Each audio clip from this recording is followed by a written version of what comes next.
Colegio Nacional, y es realmente un gusto para el doctor Leonardo López Luján y para mí tenerlos aquí en este nuevo ciclo de conferencias. Recuerdan que hace, ¿qué fue? ¿Año y medio, una cosa así? 3 años.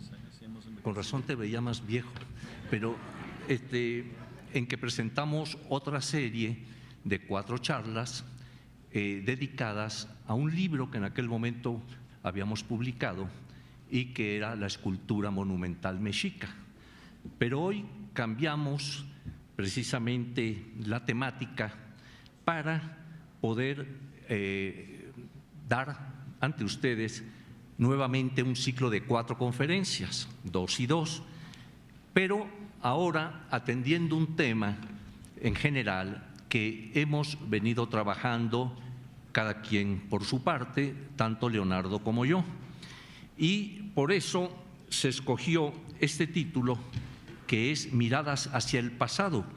Desde luego que todos los arqueólogos y todos los historiadores pues tienen su mirada hacia el pasado, investigan el pasado más reciente, más lejano, pero en fin. Pero ya después viene historias póstumas de los monumentos prehispánicos, entonces ya nos centramos más a los temas que vamos a tratar. Entonces, el día de hoy me corresponde abrir esta sesión con las historias póstumas Tlatelolco a través de los tiempos. El próximo jueves 20, Leonardo va a hablar La diosa del agua de Teotihuacán. Él ha venido trabajando desde ya hace bastante tiempo todas las peripecias, los pormenores, los detalles. Además, yo creo que se van a divertir mucho y además, como es muy acucioso, les va a mostrar seguramente maravillas de imágenes, ¿no? Después, el martes 25 continúa Leonardo con el tema El dibujo anticuario en la Nueva España del siglo XVIII. Allí, de igual manera, Leonardo pues es un tema que domina perfectamente y con el cual nos ilustrará al respecto. Y terminamos, me toca cerrar el ciclo, el jueves 27, con la fotografía arqueológica en el México del siglo XIX. Entonces, pues, esta es la temática que en esta ocasión les vamos a presentar, y entonces, pues ya sin mayores preámbulos, voy a dar comienzo a esta charla. Leonardo, si quieres… Hombre, le dice que si habla 30 segundos, no, si quieres aviéntate tú la conferencia y yo hablo el próximo jueves. Bueno, puedo hablar de Tlatelolco. Muchísimas gracias a todos por estar aquí. Un enorme placer poder regresar al Colegio Nacional, donde, como decía Eduardo, hace, pues no mucho, ¿no? Hace 2, 3 años tuvimos la fortuna y el privilegio de presentar una parte de nuestra investigación, como decía Eduardo, sobre escultura mexica. Yo simplemente quería agradecer a esta casa, el Colegio Nacional, por ofrecernos este espléndido foro. Para mí es un verdadero privilegio poder regresar aquí y presentar este ciclo junto con mi maestro. Y en particular quiero dar las gracias a Eduardo Matos Moctezuma, ¿no?, quien, como ustedes saben, es mi maestro. El otro día hice una gran fiesta, afortunadamente estuvo por ahí Eduardo, ¿no?, en la cual festejé, iba a decir mis 35 años de edad, pero no tengo 51, 35 años de colaborar con él, en sus equipos, ¿no? Entré aquí al proyecto Templo Mayor el 7 de julio del 80 y pues desde entonces he tenido esa fortuna, ¿no?, de trabajar con él, de aprender de él y de poder recorrer este camino durante ya décadas, ¿no? Que es tan grato, ¿no? Esta trayectoria que es que se ha dedicado sobre todo a la arqueología mexica y en los años recientes a la historia de la arqueología. Entonces simplemente doy las gracias, ¿no? Con ustedes entonces Eduardo Matos, ¿no? Muchas gracias. Qué amable, y pues daremos comienzo a esta primer charla Tlatelolco a través de los tiempos. Quiero comentarles que es un privilegio realmente tener dos ciudades como son Tenochtitlan y Tlatelolco. Ahorita les voy a comentar algo de la historia de ambas, cómo se inician, pero les comento que es muy interesante porque tenemos el alfa y el omega de estas dos ciudades, es decir, cómo se van a iniciar, cómo van a comenzar en el tiempo, pero también cómo van a perecer, cómo van a ser destruidas. Entonces, este espacio que apenas cubre, comparadas con otras ciudades prehispánicas, ¿verdad?, cubre 200 años, ¿verdad?, a diferencia de Teotihuacán, que sabemos fueron 7 siglos, 6 siglos y medio, en fin, que tuvo permanencia, pues imagínense. Pero en ese lapso de tiempo, ambas ciudades fueron protagonistas de muchísimas cosas, ¿no? Y es de lo que yo les quiero platicar hoy. Primero quisiera comentarles que el mismo pueblo que establece Tenochtitlan, lo más aceptado es que es hacia el año 1325, como seguramente todos ustedes lo saben, dato que parece corroborarse con un eclipse que va a ocurrir en aquel momento, eclipse que duró, por cierto, más de 4 minutos, fue bastante prolongado, y que parece ser que los sacerdotes mexicas de aquel momento inicial de la ciudad, pues quizá acomodaron un poco para que en ese año de su fundación coincidiera con el año del fenómeno celeste, ¿no? Este portento pues llega a ocurrir, como ustedes saben, pues no muy frecuentemente. Por lo tanto, el eclipse les daba la clave para poder decir que en ese año de 1325 es cuando se funda su ciudad. Era quizá otro símbolo más que les enviaba su dios Huitzilopochtli, porque además el eclipse, como ustedes saben, en el mundo prehispánico, inclusive quizá en algunas comunidades también más recientes, tiene un significado muy especial, es una lucha entre el sol y la luna, entre los poderes diurnos y nocturnos, etcétera, ¿no? El hecho es que pues aceptemos que ese año de 1325 surge Tenochtitlan, se empieza a crear, ¿verdad?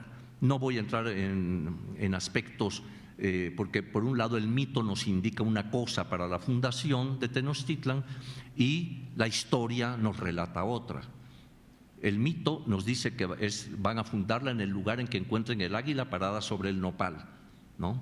Y la historia verdadera nos dice que es Tezosomoc de Azcapotzalco, el señor de Azcapotzalco, que tenía el control de buena parte del valle, les va a permitir establecerse allí en medio del lago de Texcoco siempre y cuando sean tributarios de él y además sean mercenarios que lo ayuden en sus combates de expansión del imperio.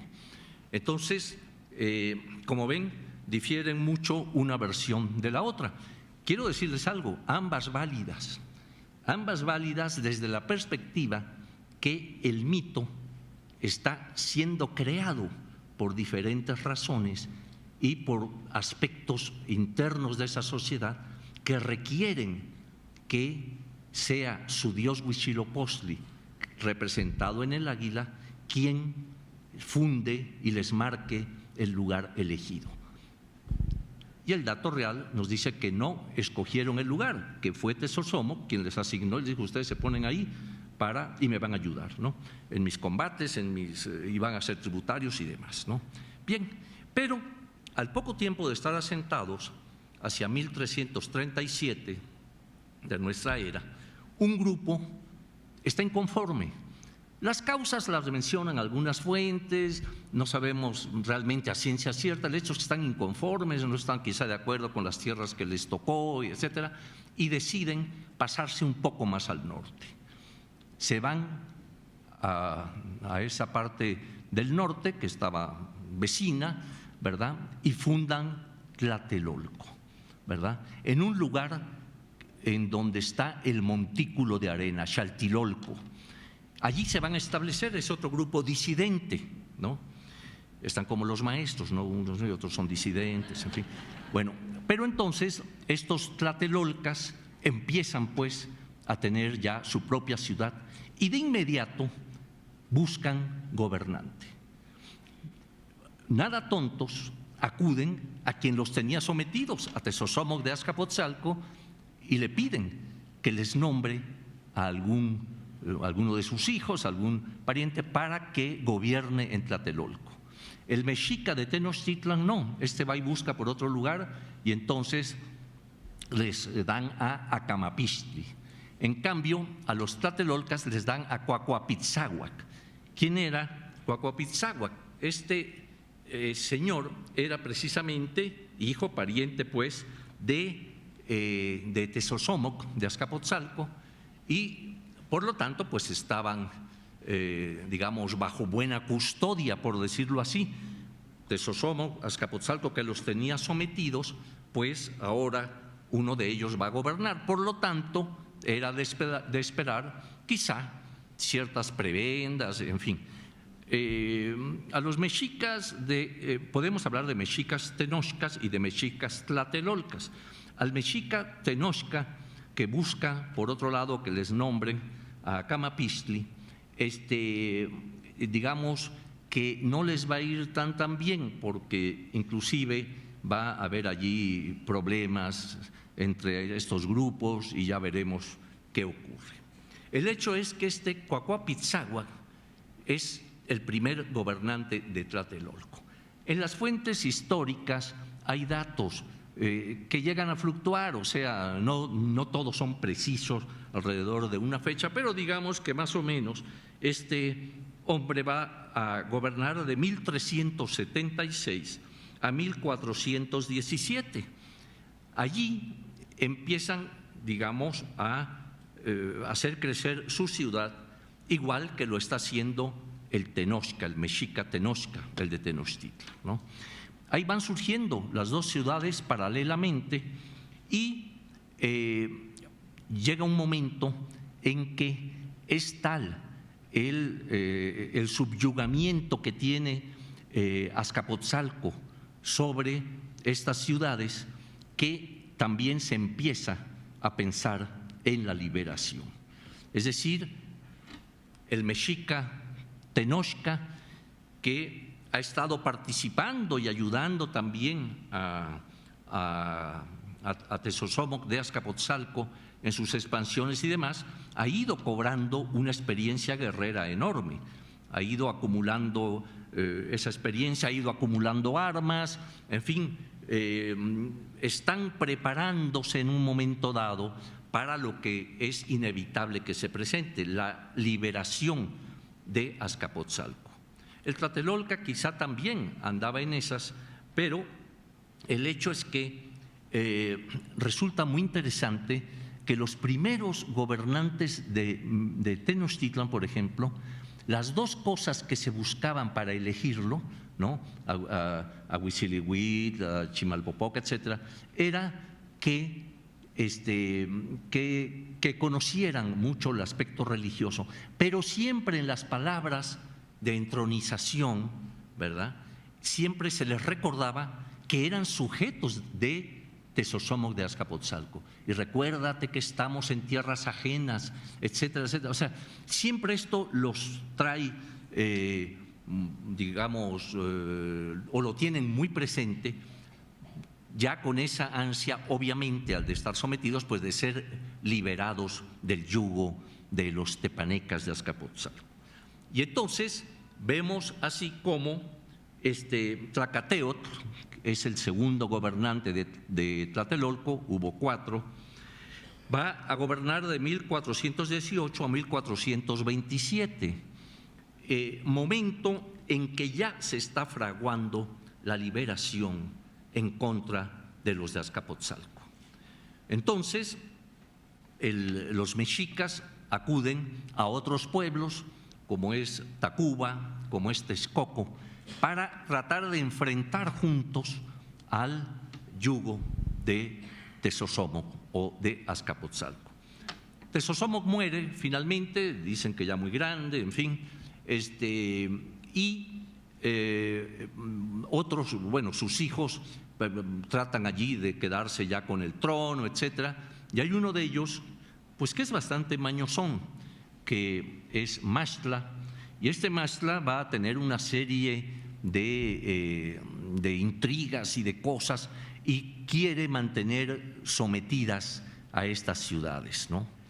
Sin embargo, viene pues este movimiento, esta guerra de liberación, y finalmente, bajo el gobierno de Ixcoatl, de Tenochtitlan, van a poder triunfar con los aliados que ellos tienen. A partir de ese momento se crea la Triple Alianza. No antes, muchos creen que desde antes ya está creada. No, se crea inmediatamente después del triunfo sobre Azcapotzalco, ¿no? Y ahora los papeles se invierten, o sea, Azcapotzalco va a pasar a ser tributario de Tenochtitlan. Dicen algunas de las crónicas que la guerra al final fue impresionante, que acosaban a los de ya perdidos, acosaban tremendamente a los de Azcapotzalco, los vencen, los corretean, en fin, y ahora Azcapotzalco va a quedar como tributario de Tenochtitlan, ¿no? Y entonces empieza pues la hegemonía de los de Tenochtitlan junto con Texcoco y Tacuba. Tlatelolco, mientras tanto, está siendo gobernada por Cuauhtlatoa. Cuauhtlatoa, que gobierna, aquí lo tengo, si me quito los lentes no veo, 1427 a 1467, o sea, dura bastante, ¿verdad?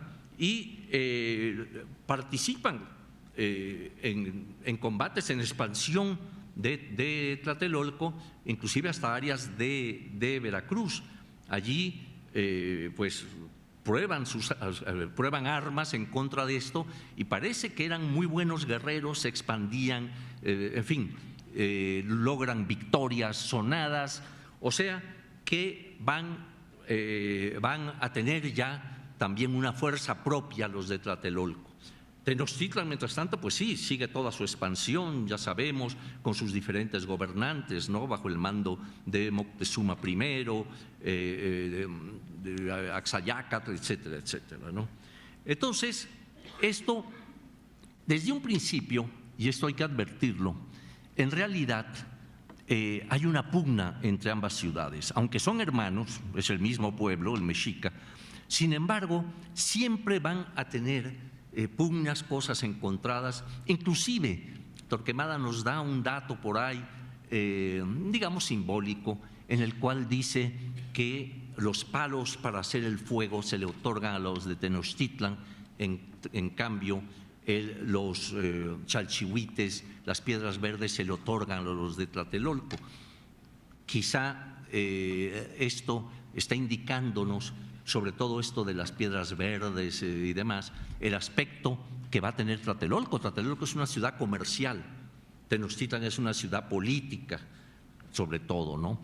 Entonces, pues, Tlatelolco empieza a despuntar como un emporio comercial que empieza a tener relación, su mercado ya empieza a tener fuerza, en fin, y Tenochtitlan, pues, sin embargo, continúa con su gran expansión, los tributos a los pueblos conquistados, igual que Tlatelolco, también tiene algunos pueblos que le son tributarios, etcétera, etcétera. Entonces, pues, vemos cómo finalmente tengo aquí una notita nada más para leérselas, estas ciudades, siempre con esa pugna, esa rivalidad, ¿verdad? Desde el momento ese en que les están dando dos símbolos diferentes, etcétera, ¿verdad? Van a ir creciendo también en ese encono de una contra la otra, ¿no? Llega un momento en que la cosa se hace insoportable, es decir, Mokiwix, que es el cuarto gobernante, ¿verdad? Se siente muy fuerte, ha sido un gran capitán, ha destacado en la guerra, se siente poderoso, tiene buenas armas, en fin, y empieza un poco de bravucón, es decir, según las fuentes, sobre todo Durán y otras, empieza un poco como a retar a Tenochtitlan y los vamos a conquistar y los vamos a someter y vamos a hacer esto y el otro. Y Axayácatl, que es quien gobierna acá, pues también está allí viendo que el poderío que han tomado y sobre todo el poderío económico, porque en las fuentes se nos dice que la rivalidad va a empezar pues por unas cosas bastante triviales, ¿no? Que creo que le olía mal la boca a la hija con la que estaba casado Axayácatl. Bueno, pues, si la lava con colinos, el problema se quita. Yo creo que era más profundo el asunto, era económico. Tlatelolco había tenido y su mercado había sobresalido de una manera contundente, ¿verdad? Entonces, dos ciudades que están parejas, que son enemigas, que no se pueden ver, que hay fricciones, ¿verdad? Llega un momento en que tiene que estallar aquello, ¿no? Estalla y el triunfo le va a corresponder a Axayácatl de Tenochtitlan. Axayácatl finalmente con sus fuerzas va a tomar Tlatelolco. Se dice que Mokiwix se sube al templo mayor de Tlatelolco y allí va a tratar de defender la última, digamos, instancia para defender su reino. No ocurre así. Hay códices en que se ve cómo Mokiwix cae, lo arrojan, muere finalmente, y Axayácatl ordena que ya ese templo y ese lugar va a ser un basurero, así textualmente, que ya no van a tener gobernantes más que el mexica ponga, el mexica Tenochca, ¿verdad? Y que hasta allí llegaron. Y aquello queda hecho un muladar, según relatan algunas fuentes, ¿no?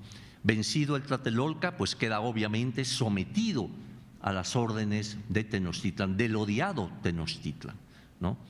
Entonces, pues, se da así esta situación y hasta el momento de la conquista, Tlatelolco va a estar bajo el pie de Tenochtitlan.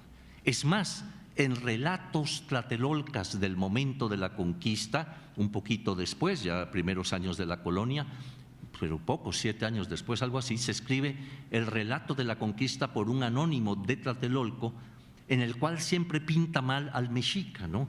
Y al contrario, como el águila, como el gran jaguar, la gran águila, etcétera, va a sucumbir en Tlatelolco, siempre realza al Tlatelolca y humilla un poco al Tenochca, ¿no? O sea que la rivalidad jamás culminó, ¿no? Pues bien, entonces las fuentes históricas nos relatan, digamos, todas estas historias. Yo estoy dándoles un pequeñísimo resumen, es mucho más rico que esto, pero viene el otro complemento, la arqueología. Y la arqueología nos permite ir penetrando también poco a poco en lo que es Tlatelolco, ¿no?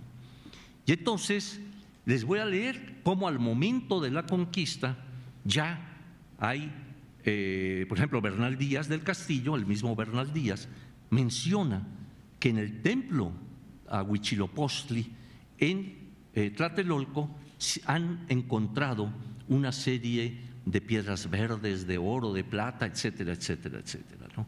Les leo el parrafito correspondiente.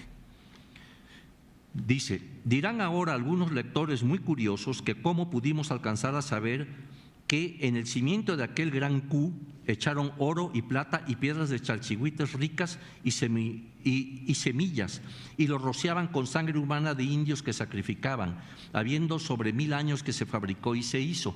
Aquí exageró un poco Bernal, no era arqueólogo, pues, ¿no? No se podía esperar.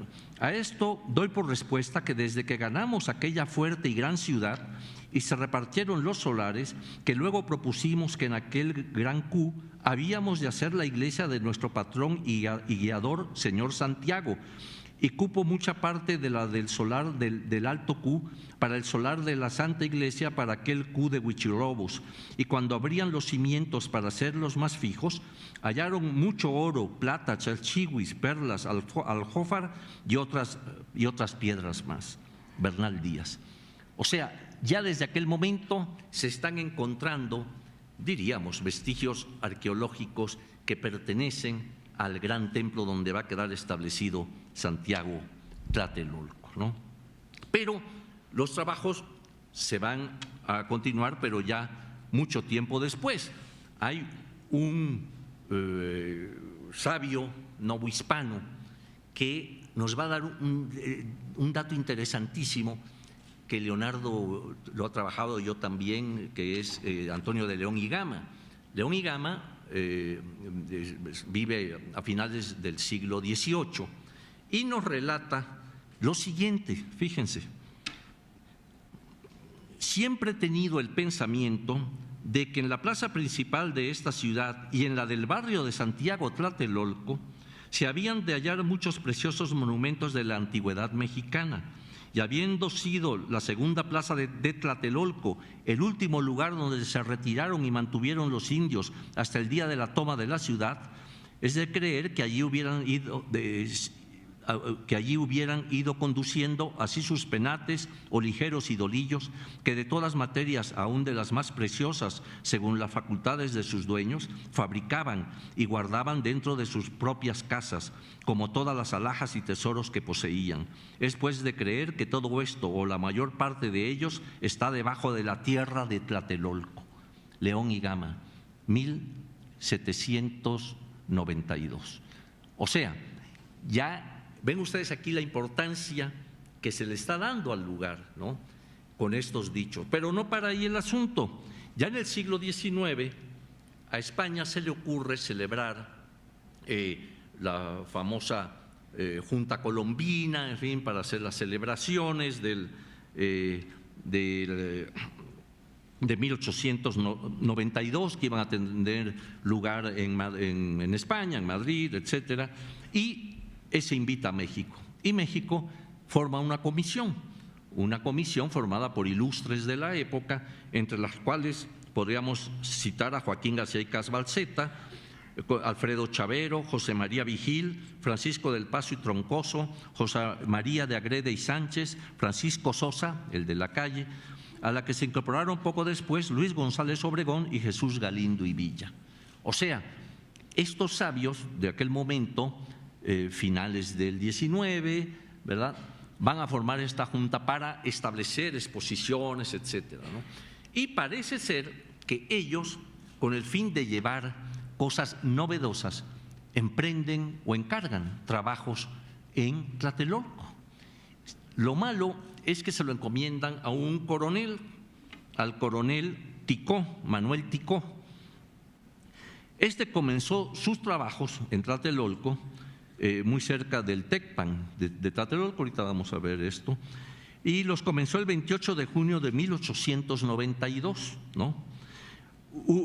Abrió calas de hasta 20 metros de longitud y 5,30 de profundidad, y la prensa de aquella época nos dice, por ejemplo, en el Monitor Republicano, un periódico de la época, dice que lo siguiente: frente al Tecpan, a 1 metro de profundidad, se encontraron unas capas de 40 centímetros de yeso, debe haber sido estuco, lo que llamamos estuco ahora, o una sustancia parecida a blanca, fina y superpuesta de una manera uniforme, como si fueran hojas de papel, las capas de estuco como las hemos encontrado.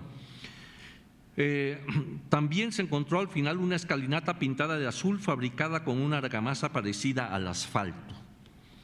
Había una cripta y 5 osamentas humanas con sus atributos, entre los cuales se distinguen unos pitos o chirimías de barro barnizado, algunos tan completos que se pueden tocar en ellos. Y así va dándonos la información, ¿verdad? En esa misma nota del Monitor aparece que se recogieron como 400 ídolos pequeños, penates, dice, de los cuales hay unos que representan a la diosa del agua y otros a Tezcatlipoca, como 1000 dardos y flechas de obsidiana, otras de serpentina, pebeteros de los llamados humazos, los sahumadores, ¿no? En fin, también los objetos, dice, necesarios para el juego de pelota perfectamente conservados, etcétera, ¿no? Y así nos sigue dando todo el hallazgo que hace este señor Ticó, el coronel. Pero para que se fuera en ese mismo año, quizá a formar parte de la exposición a Madrid.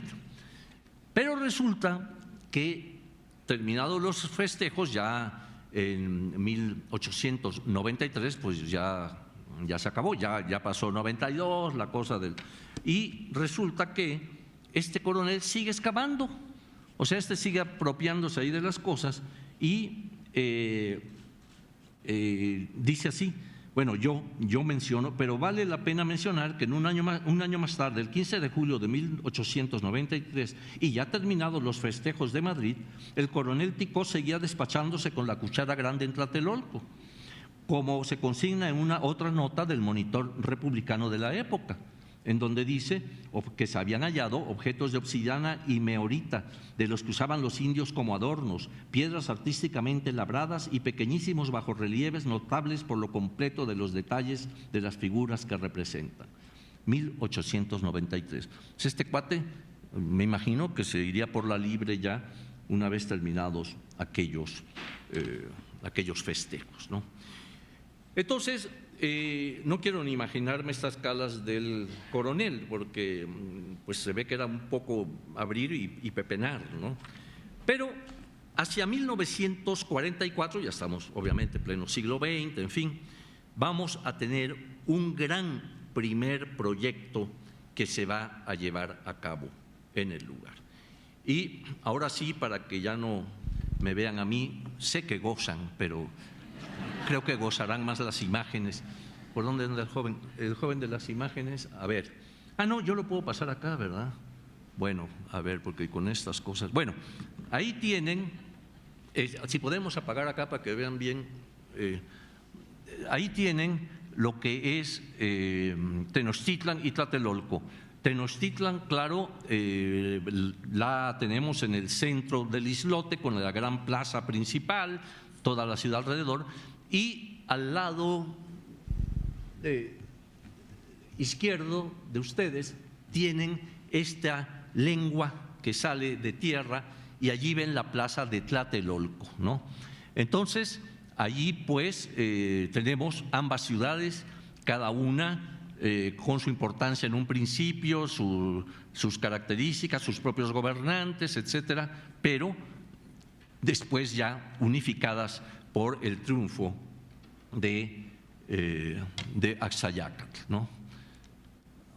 Bueno, aquí tenemos lo que es precisamente algunos de los glifos que conocemos de Tlatelolco, ¿no?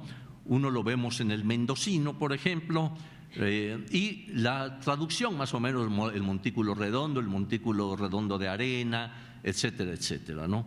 Y es donde se van a establecer cuando hacen la separación en 1337, ¿no?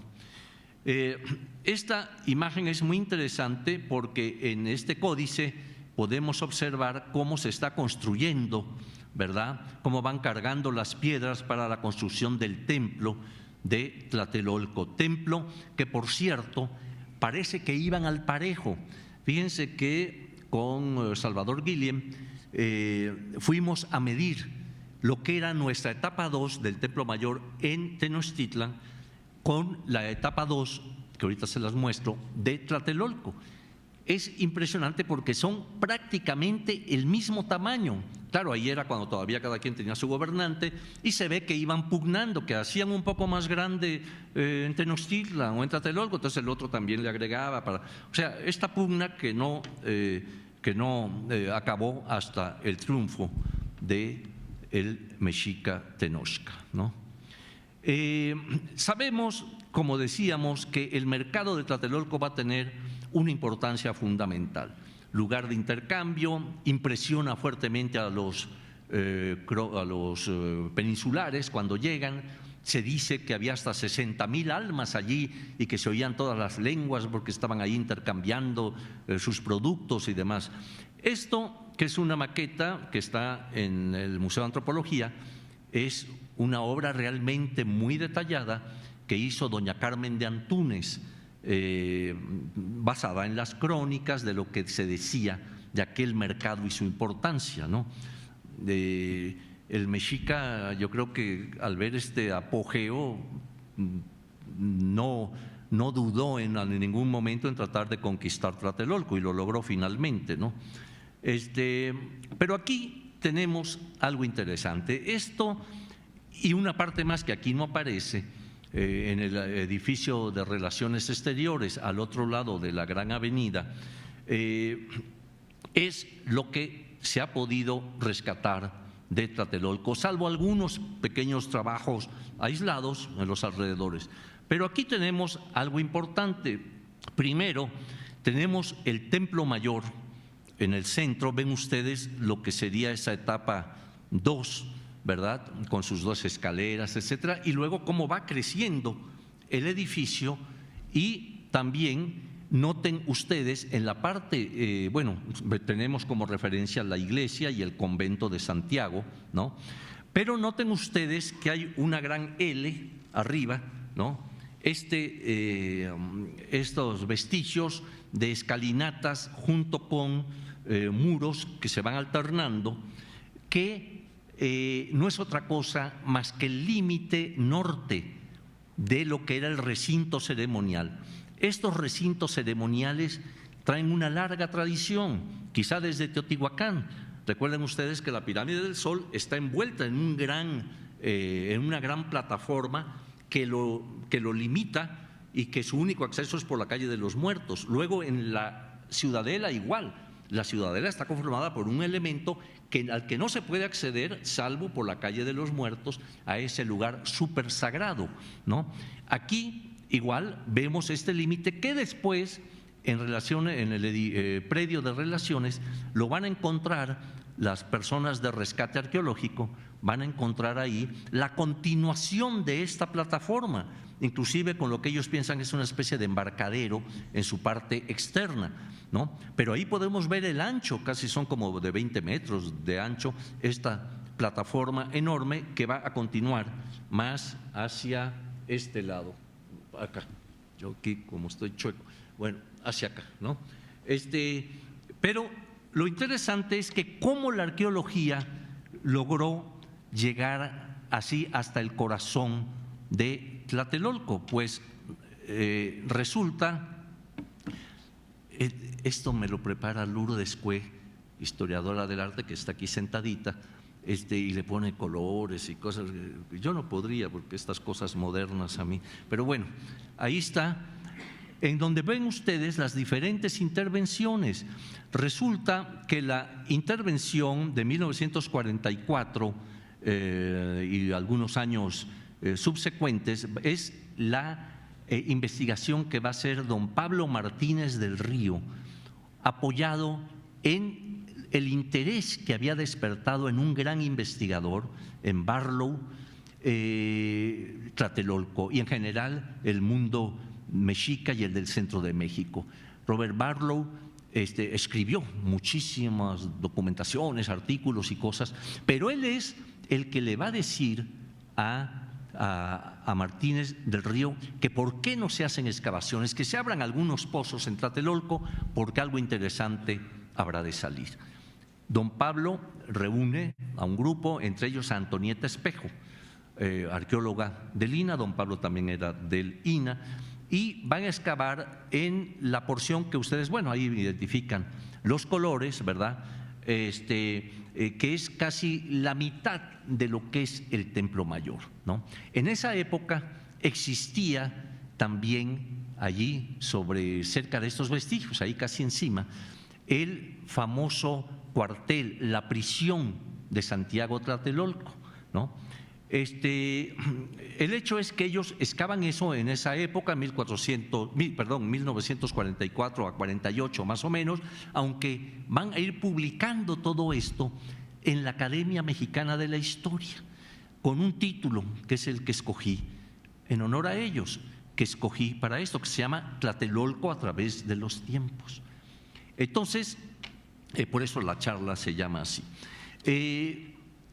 Ya después van a pasar algún tiempo y ven ustedes la segunda gran intervención de 1960 a 1964, en ese azulito claro, en que se excava prácticamente la gran mayoría de los edificios de Tlatelolco, incluyendo la parte de la plataforma que limita el recinto ceremonial, ¿no? Y después ya ven las otras intervenciones allí en otros tonos, ya por otros investigadores, en fin. Y como digo, aquí no saco lo que es la excavación de relaciones exteriores, que ya corresponde al equipo de rescate arqueológico, de salvamento arqueológico, y quienes también van a hacer allí hallazgos realmente impresionantes, ¿no? Y empezamos aquí pues lo que ya les había comentado, ¿no? 1944 da comienzo con don Pablo, que está allí a la derecha, Antonieta Espejo en el centro y Robert Barlow a la izquierda. Barlow se suicidó muy joven, desgraciadamente, porque realmente era un investigador, yo creo que de primer orden, pero en fin, los otros dos, yo llegué a conocer a los otros dos, ya no a Barlow, pero sí a don Pablo, me dio clases, por cierto, y a Antonieta Espejo. Aquí quise mostrar esta foto porque don Pablo en 44 que publica el primer reporte en Tlatelolco a través de los tiempos en la Academia Mexicana de la Historia, pone esta foto. Nada más que en 44 todavía no proliferaba, por lo menos aquí en la arqueología, el uso de la foto aérea, la cual ahora ya es indispensable. No se concibe un proyecto arqueológico que no utilice la foto aérea como técnica, ¿no? Entonces, aquí vemos esta foto de don Pablo que él la pone allí, ¿verdad? Y allí identifican ustedes algunos de los aspectos más notables. Alcanzan a ver ahí el centro de Tlatelolco, la parte que ellos excavan. Y por cierto que cuando yo llegué a excavar allí como ayudante de Paco González Rull, todavía vi lo que ustedes ven en la parte de arribita, que son a un ladito de la zona arqueológica, eran las vías del tren por donde se traían el pulque para repartirlo a las 4 de la mañana a toda la ciudad. Allí era donde llegaban digamos, a desembarcarlo, como quieran llamarle, ¿no? No es que yo me fuera a las 4 de la mañana para ver si el pulque, sino que nos contaban ahí, ¿no? No, aquí desde las 4 de la mañana llega el pulque y lo repartimos a las pulquerías, ¿no? Pues muy bien. Entonces, ahí ven, por cierto, la ubicación de la prisión militar, ¿no? Que va a tener mucha relevancia porque ahí van a estar presos gentes bastante interesante y demás, ¿no? Aquí vemos esa prisión. Primero, noten ustedes cómo a un ladito de ella, a su lado derecho, se ve la parte del ábside, o sea, la parte de atrás de la iglesia de Santiago, ¿no? Y la prisión militar a un lado, parte del convento, en fin, pero van a ocurrir ahí hechos muy significativos, en fin. Y finalmente, la misma Antonieta Espejo menciona, ahí ven ustedes, digamos, parte de la iglesia de Santiago y tirados una serie de piedras que eran arqueológicas, o sea, pertenecían a la parte del recinto ceremonial, ¿no? Y aquí tenemos fotos históricas, ¿no? Barlow mismo, Antonieta Espejo, excavando. Hay otra que no la traje, pero en la que aparece precisamente don Pablo Martínez del Río, Antonieta y algunos otros colaboradores, entre ellos creo que se encuentra Salvador Mateos Higuera, un especialista en códices y demás, ¿no? Aquí tienen cómo están ya encontrando precisamente esos primeros vestigios, ¿verdad? Ya hacia 46, ya 2 años de proyecto, en fin, en donde tenemos la etapa 2 allá adentro, ¿no?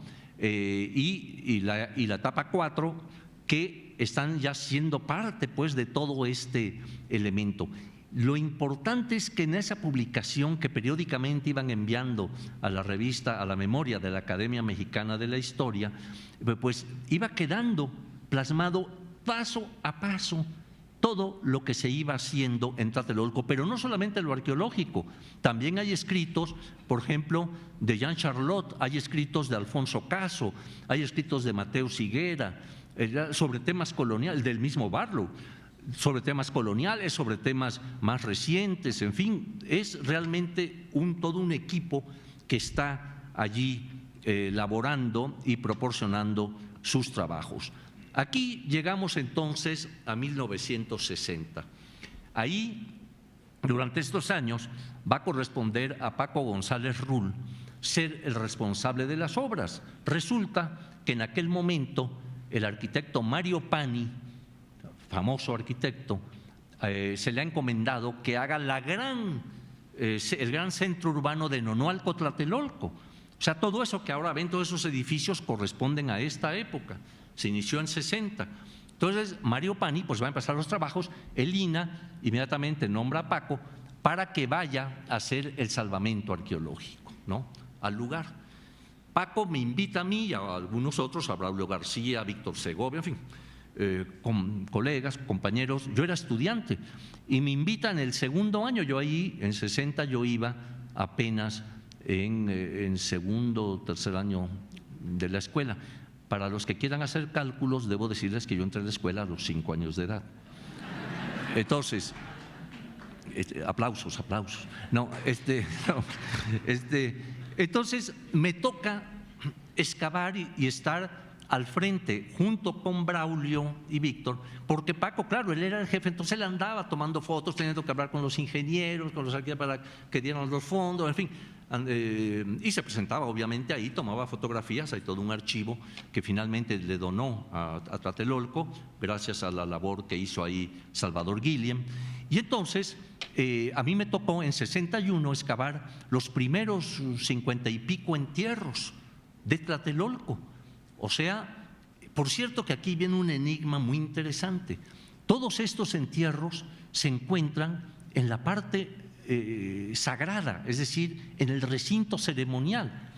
Aquí en Tenochtitlan se han encontrado entierros, pero siempre muy ligados a aspectos, aquí que me corrija Leonardo, porque él y esta Chávez, la maestra Jimena Chávez, pues han trabajado algunos de esos entierros y demás, pero siempre me da impresión que están asociados a aspectos rituales, ¿no? Un niño dedicado a Huitzilopochtli con sus, en fin. Pero acá es gente del pueblo, o sea, masivamente presente, o sea, se invadió el área ceremonial para el enterramiento normal de toda una población, porque les estoy hablando de una cantidad de entierros impresionantes con sus ofrendas muy sencillas, ¿no? Algunas mujeres, por ejemplo, con sus malacates para el tejido, telas en ocasiones, las lanzaderas para el telar de madera, vasijitas, pero así todos en posición flexionada, la gran mayoría, aunque a veces aparecieron también, digamos, osarios, verdaderos osarios como los que vamos a ver, ¿no? Aquí pues, allá por 1960, como ven, se está apenas terminando.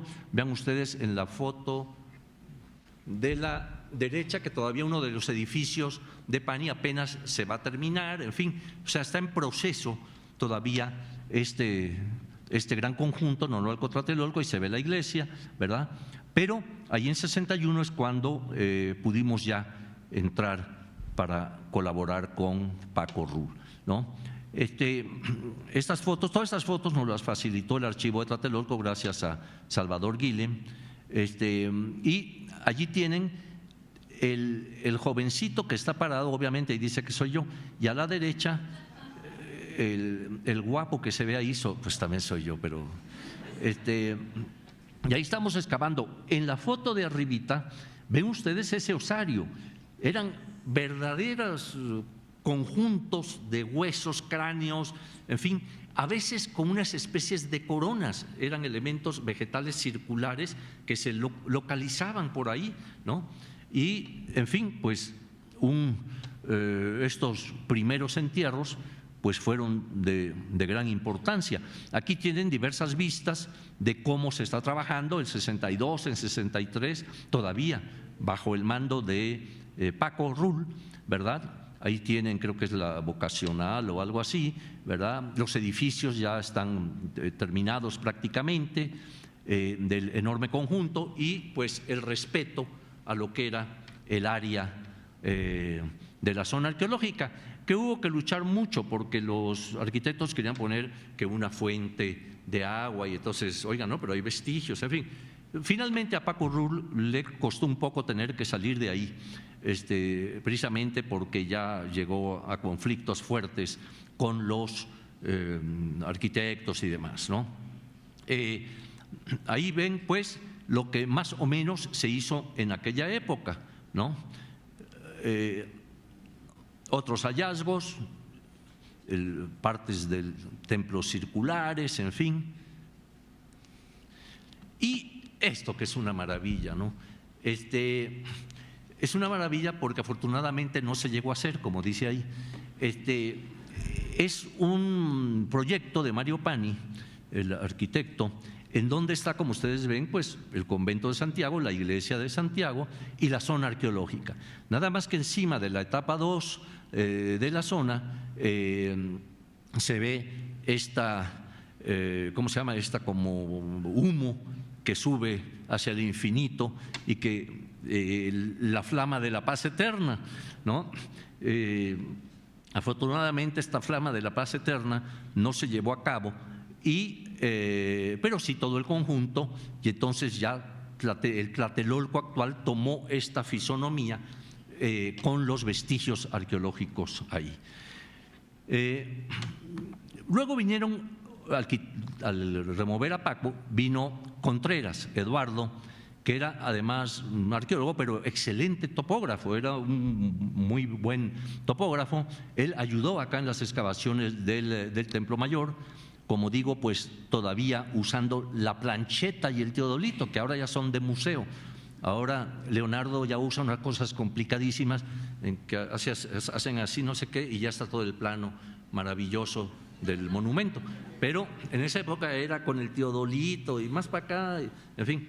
Entonces Contreras pues colaboró acá con nosotros, pero también en Tlatelolco, como pueden ver, y él va a encontrar allí es una cantidad de entierros impresionante, como ya les comentaba yo, pero siguen saliendo, o sea, se siguen encontrando. Vean ustedes ahí, ¿no? El edificio que ven atrás es el de Relaciones Exteriores, ¿no? Y allí tienen esta cantidad de enterramientos. Yo siempre platicando con Salvador Guillén, porque él hizo su tesis, ahorita vamos a ver sobre qué tema, que estos entierros así localizados masivamente, invadiendo totalmente la parte ceremonial, para poderlos enterrar quiere decir que abrieron de más arriba, o sea que deben ser, yo siempre digo que pueden ser o debido al momento de la conquista de Axayácal, en que debieron haber arrasado ahí a media población, ¿verdad? Dos, también antes de eso, a la gran hambruna que hubo, pero quizá eso era muy temprano, allá en la época de Moctezuma I. O tres, al momento de la conquista, que Tlatelolco es el último reducto y por lo tanto todos estos enterramientos pues pudieran obedecer a eso, porque son gente, no son, digamos, digamos que estos entierros formaran parte de algún ritual, etcétera, sino que claramente por el contexto, lo masivo, etcétera, etcétera, es gente del pueblo tlatelolca, ¿no? Entonces, para estar esta cantidad, no recuerdo, creo que Contreras me comentaba que eran más de 1000 enterramientos, ¿no? En fin, aquí vemos detalles, ¿no? En 65 ya cómo se van encontrando. Vean ustedes, ¿no? Esos entierros flexionados con vasijitas, con cosas, en fin. Y algunos de ellos, vean, esto es un hallazgo interesante, es los cráneos que formaban parte del Zompantli, del altar Zompantli, que tienen por lo general una perforación acá en los temporales y parietales, para atravesarlos, colocarlos en las vigas, ¿no?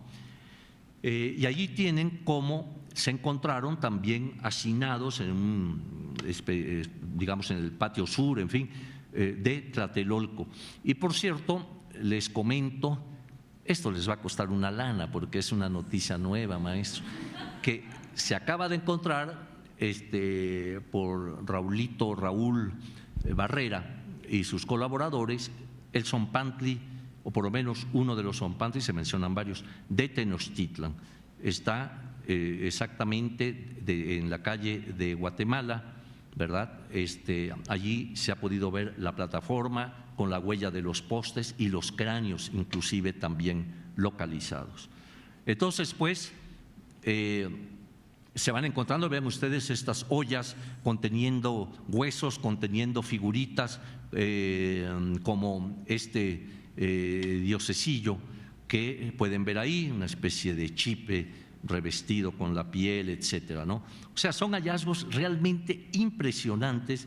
Lástima que no se llegó a publicar. Aquel cuidado que don Pablo Martínez del Río y Antonieta Espejo tuvieron de ir publicando, que por cierto, esa publicación ahora la va a sacar la Academia Mexicana de la Historia, pero ya conjuntado, ya unido, obviamente no en cada número de los que iban apareciendo, pero lástima que mucho de esto ya no se publicó y entonces nos faltó allí una información más rica, ¿no? Acá ya en 68 ven ustedes cómo están digamos, los monumentos.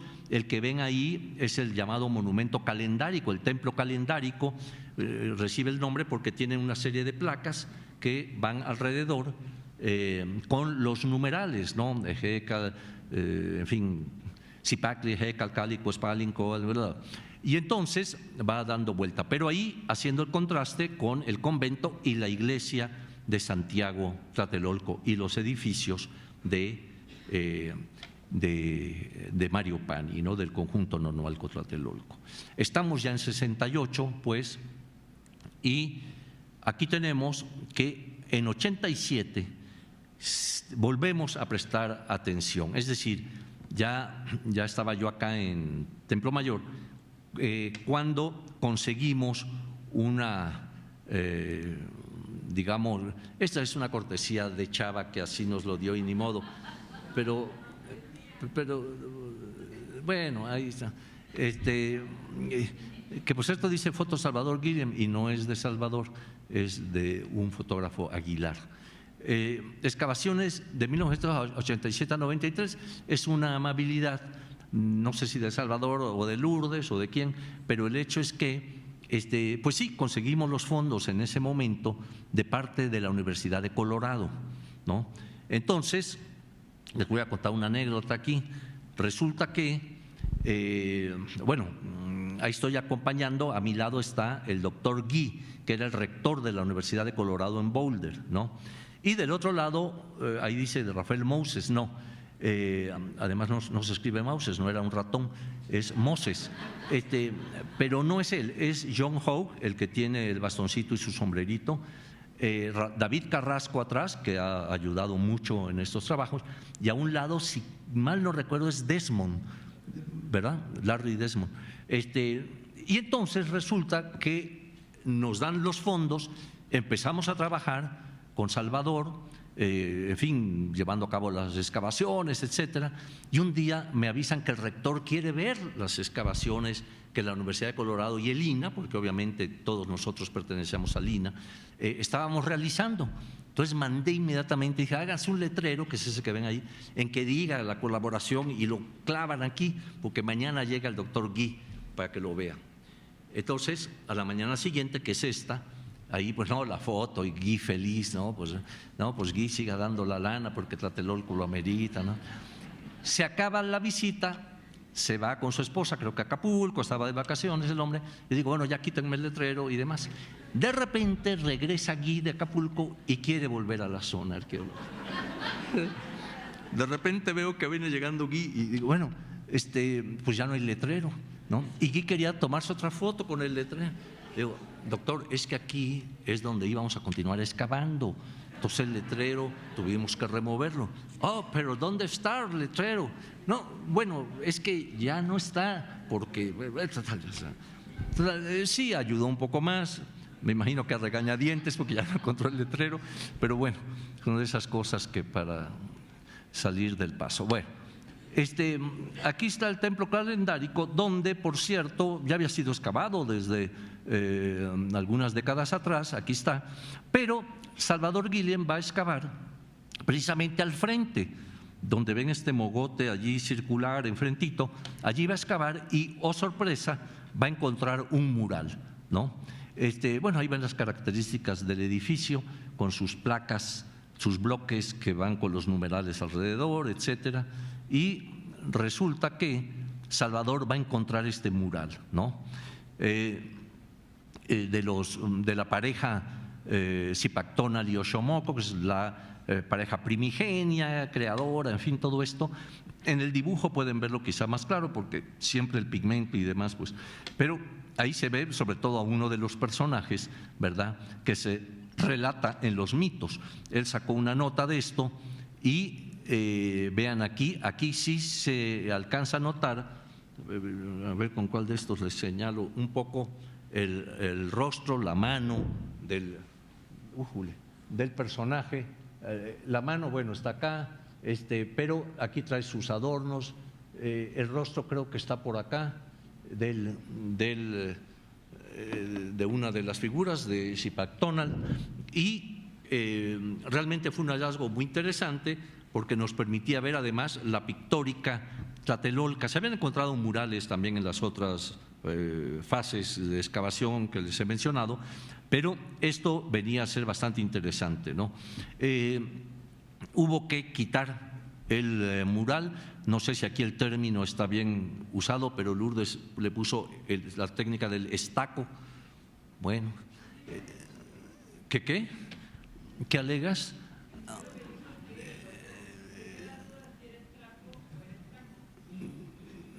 A lo mejor eres tú, hombre. Bueno, sí hay una técnica con la cual se desprende el mural y se puede trasladar, y, en fin. Pero el hecho es que aquí intervienen restauradores para hacer esa obra, ¿no? Pero lo interesante de esto es que, conforme al estudio de Salvador, pues él dice que este mural realmente complementa todos los numerales que van bordeando al edificio, ¿verdad?, con el elemento inicial de Zipac Tonal y Oxomoco, que ya va a ser el comienzo, pues, según algunas de las fuentes, ¿no?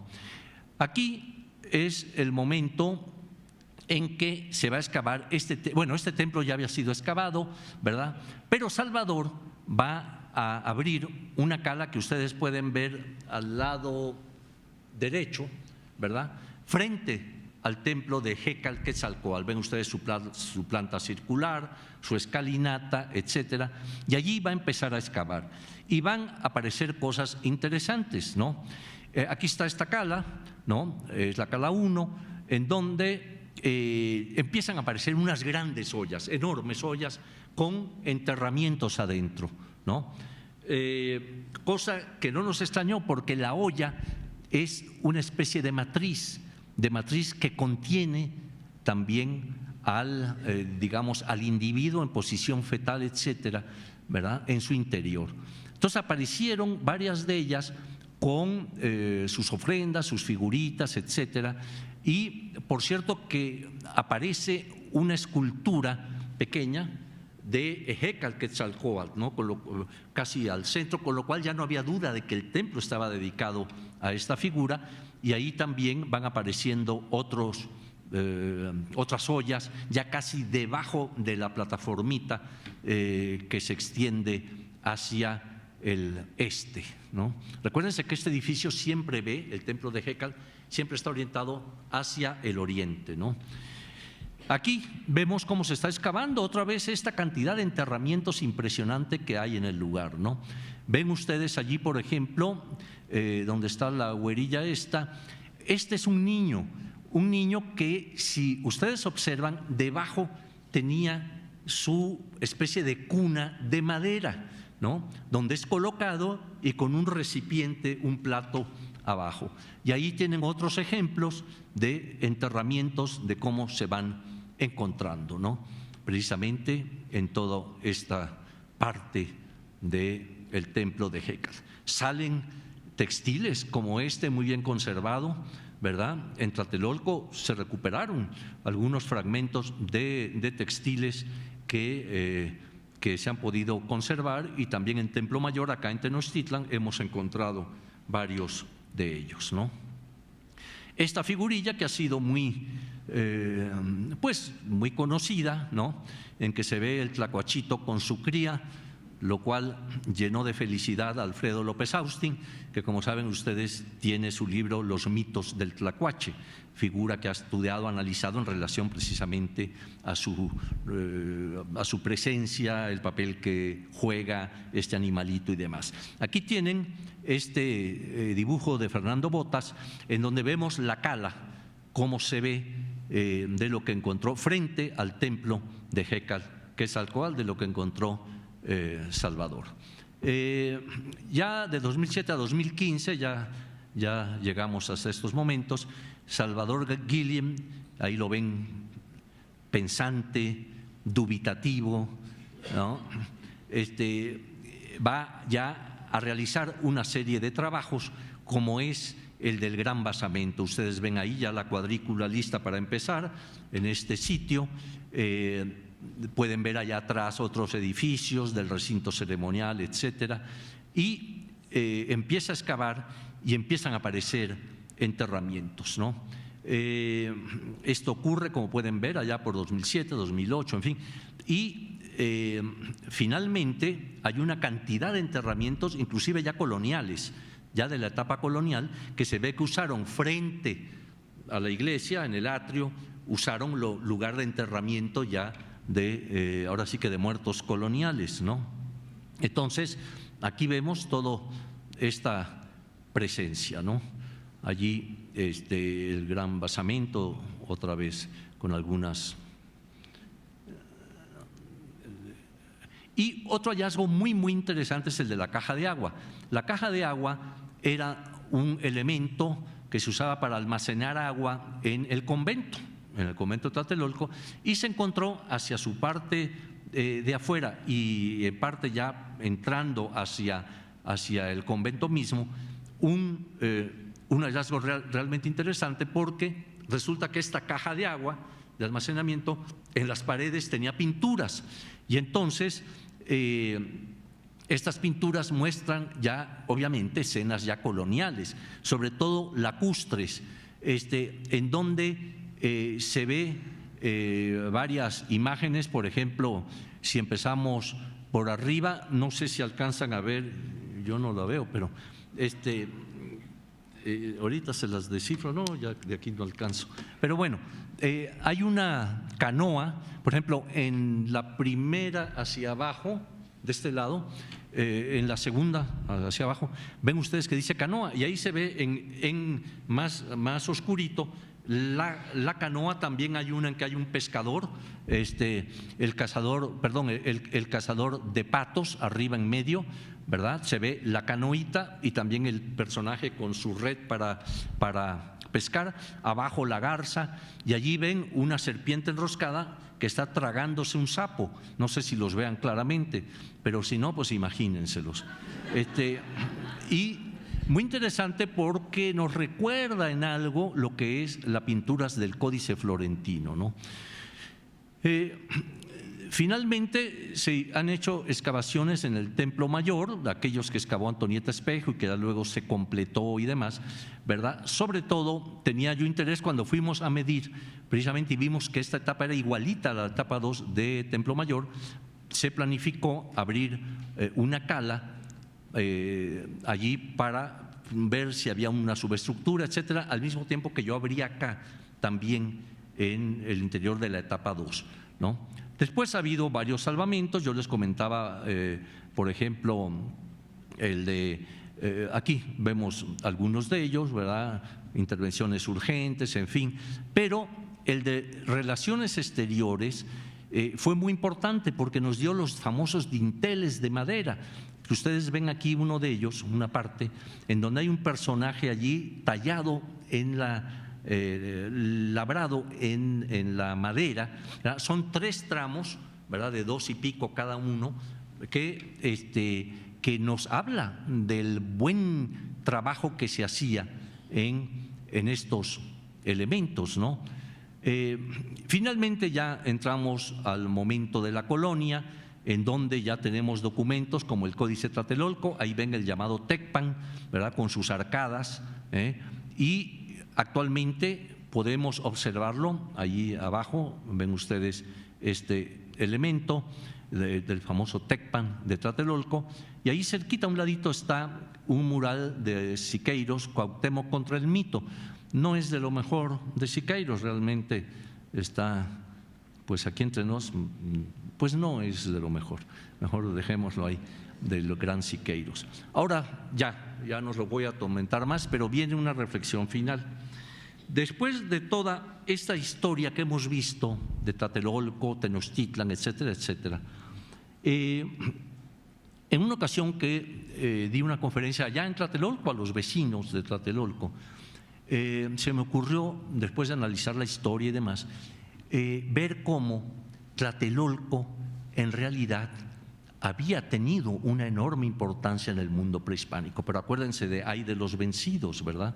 Es decir, Tenochtitlan es la que tiene, en ella se fincan toda la observación de los, digamos, de los cronistas, etcétera, es la ciudad a vencer y demás. Pero Tlatelolco, que ya había sido sometida por el mexica Tenochca, pues queda en una especie de segundo término, ¿no? Entonces estuve pensando cómo el infortunio se va a fincar en Tlatelolco. Primero, allí es donde van a capturar a Cuauhtémoc. Las fuerzas indígenas han ido replegando hacia Tlatelolco en contra del avance español y sus miles de aliados indígenas, ¿no? Se han ido replegando y allí es donde capturan a Cuauhtémoc, ¿no? Primer infortunio, es decir, a partir de ese momento en que capturan a Cuauhtémoc van a cesar los combates, ¿no? Ha triunfado el español y sus aliados indígenas, enemigos del mexica Tlatelolca y del mexica Tenochca, y es en Tlatelolco donde aquel 13 de agosto que acaba de pasar, por cierto queríamos que coincidiera pero ya no fue posible, cuando cae pues Tlatelolco en poder de Hernán Cortés, ¿no? Ahí va a empezar el mundo colonial, ¿no? La conquista allí pues se va a cebar, ya es la última resistencia, ya el hambre, la sed ha ido agobiando a los defensores de Tenochtitlan y de Tlatelolco. Como digo, se han ido replegando en un momento dado hasta que es capturado Cuauhtémoc, ¿no? Esta frase que ustedes ven allí, que nos da Bernal Díaz del Castillo, nos indica lo que es la captura del joven Tlatoani, ¿no? Primero, Tlatoani quiere decir algo así como el que tiene la palabra, el que habla. O sea, así como nosotros decimos el señor presidente, el que preside el país, ellos era el que tenía la palabra, ¿no?, del Tlatoani. Y es llevado ante Cortés, ¿no? Y no nos dice Bernal Díaz de ningún preámbulo o algo, sino que él, por su carácter de Tlatoani, se dirige al capitán español y le dice eso, ¿no? Señor Malinche, ya he hecho lo que soy obligado en defensa de mi ciudad y no puedo más. Y pues vengo por fuerza y preso ante tu persona y poder. Toma ese puñal que tienes en la cintura y mátame luego con él. Y aquí esto lo he escrito 1000 veces porque me encanta, y a cada vez que escribo de esto lo vuelvo a sacar, aunque sea refrito. Porque aquí hay un malentendido. Él no quiere decir, bueno, toma el cuchillo y mátame así, al estilo, sino lo que quiere decir es sacrifícame, que tiene otro contenido. ¿Por qué? Porque el prisionero de guerra tenía que ser sacrificado a los dioses para que acompañara al sol en su recorrido. Y entonces Cuauhtémoc lo que pide es eso, sacrifícame luego con él para que pueda ir a acompañar al sol. y Cortés lo perdona, con lo cual el Tlatoani mexica, el jefe de las fuerzas mexicas, no se le permite completar su ciclo, ¿no? Entonces va a morir hasta 1525 por Izancaná, quién sabe por dónde, ¿verdad?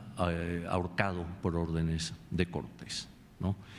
Entonces el infortunio se está dando ahí, pero se va a seguir presentando en la ciudad de Tlatelolco, ¿no? Bueno, aquí tienen esta frase, no se sabe quién la hizo, por el estilo pudiera haber sido Jaime Torres Bodet, pero el hecho es que dice allí una verdad, ¿no? Cayó Tlatelolco, poder de la Cortés, no fue triunfo ni derrota, fue el doloroso nacimiento del pueblo mestizo que es el México de hoy. Ahí está esta placa, ¿no? Pero, como decíamos, el infortunio se sigue fincando en Tlatelolco. Aquí está el 2 de octubre, no se olvida, de 1978. Ahí está tomada desde el edificio Chihuahua, y vemos en la plaza abajo a todos los estudiantes que asistían ese 1978 a… ¿Perdón, qué? 68.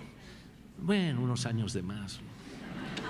Bueno, ahí están pues los muchachos, fíjense qué bien se recuerdan, qué bueno, asistiendo ahí cuando están oyendo las arengas que se están lanzando desde el edificio Chihuahua, y empieza a llegar el ejército, empieza a llegar y viene aquella famosa señal que se dice que de un helicóptero lanzan una bengala y empiezan a entrar por la zona arqueológica, a matar, a tomar prisioneros y demás, ¿no?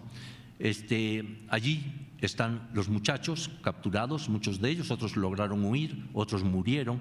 Siempre el gobierno negó en aquella época de que hubiera muertos, ¿no? Y la verdad es que sí los hubo, ahorita van a ver. Y allí vemos a los jóvenes todavía haciendo la señal de la victoria frente a la tropa armada, ¿no?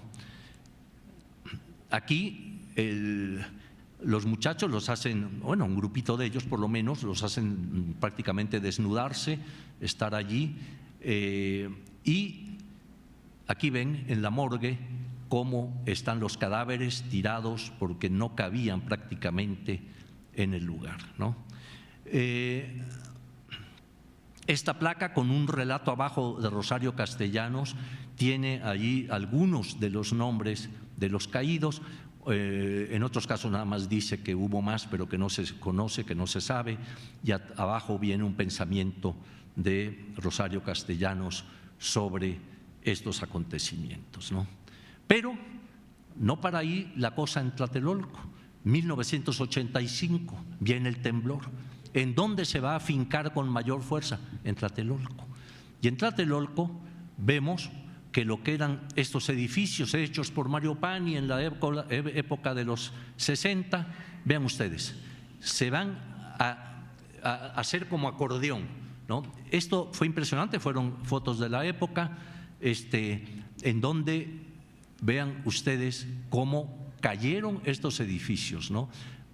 Ya saben, muchísima gente perdió la vida ahí, hubo pérdidas obviamente materiales enormes, ¿no? Van a ver una foto impresionante del edificio, ¿no? Hecho acordeón, como yo comentaba, ¿no?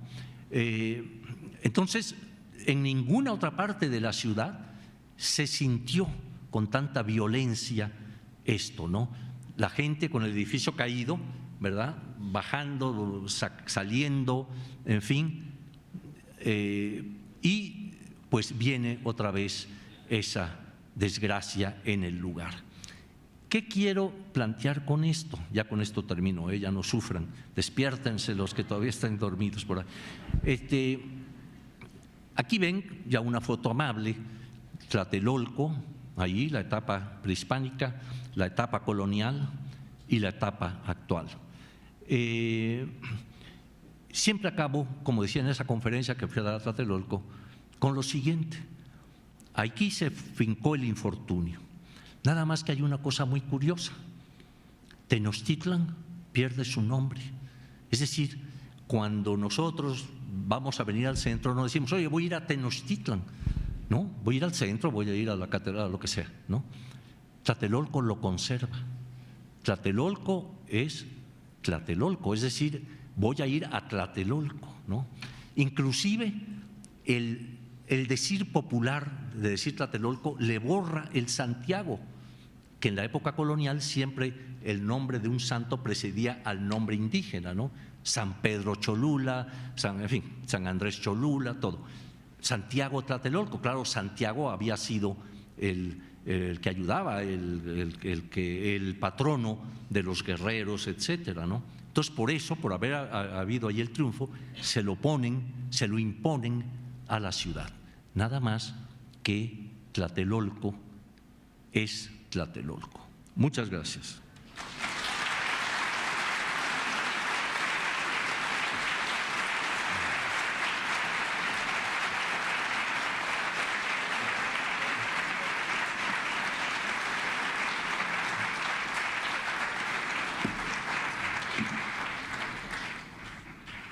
Después de nutridos aplausos, no sé si alguien quiera pedir la palabra o ya nos vamos a comer.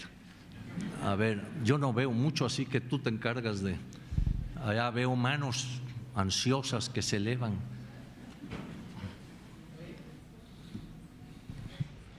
Bueno, primero muchas felicidades, maestro. ¿Cómo? Muchas felicidades. Ay, bueno, no es el día de mi cumpleaños, pero… Pues igual, es común. para nosotros fue una gran felicidad estar aquí. Qué amable, gracias. Y quiero preguntarle una cosa. He oído que la caja de agua del convento de Tlatelolco tenía partes prehispánicas en su esencia estructural. ¿Es cierto eso? Bueno, no sé si por aquí esté Salvador. Allá está.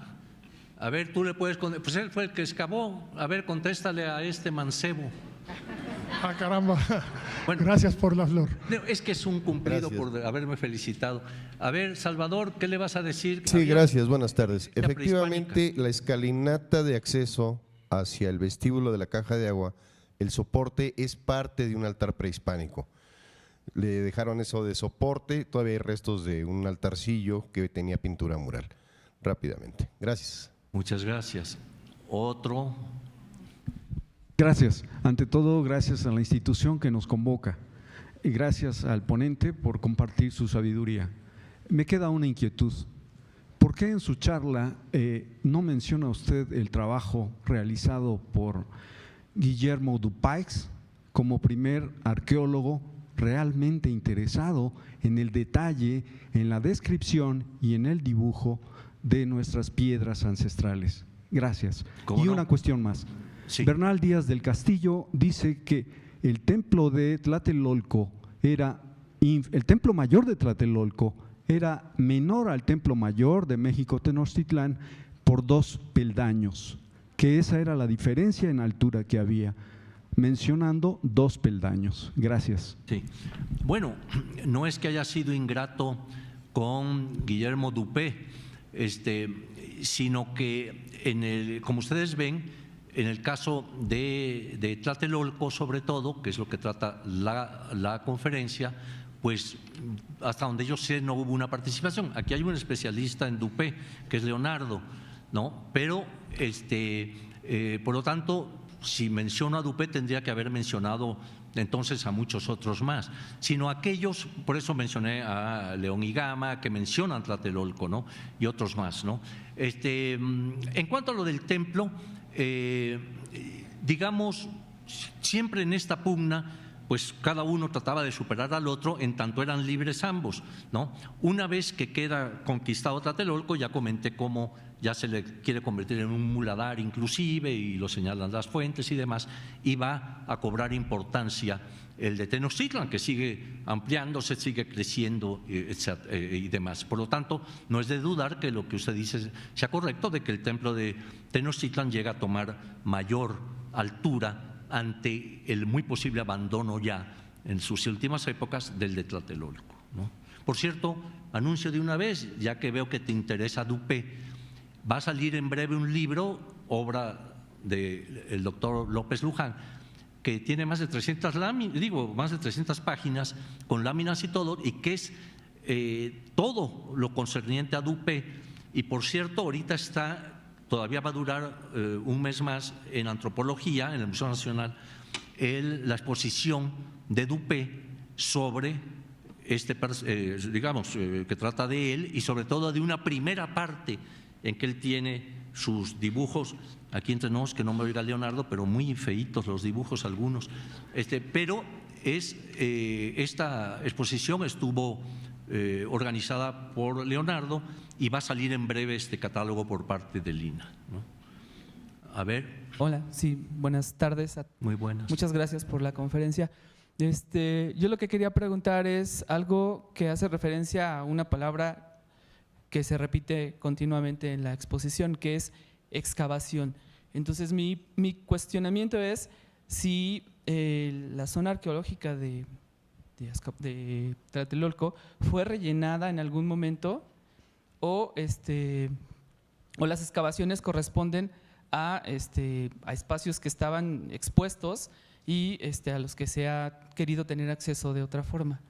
O si los españoles o si los mismos tenochcas rellenaron los basamentos.